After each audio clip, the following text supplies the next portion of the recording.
face-to-face letter, almost everyone else was willing to work through email.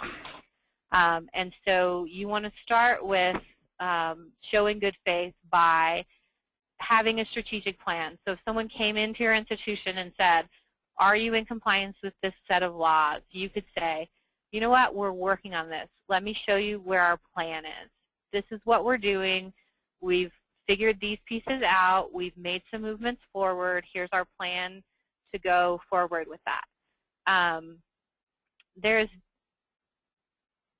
been a statement of intent from a number of regional accrediting agencies that they were, in fact, going to begin looking at this, regardless of whether or not the federal legislation hung together. And so they're the people most likely at this point who would actually come in and try to look at paperwork. But if a state approached you and said, you know, we've gotten some complaints in our state that you're serving students here, you're not regulated in our state, so we're concerned about that. You would want to be able to say the same thing to that state. You would want to be able to say, you know what, we are in the process of working through that. Here's where we are.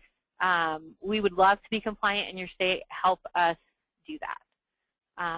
So my advice on what's the best way to get good faith is get yourself kind of organized and then chunk those pieces out and start sending out emails to the state regulators saying, here's where we think we are. Help us figure that out.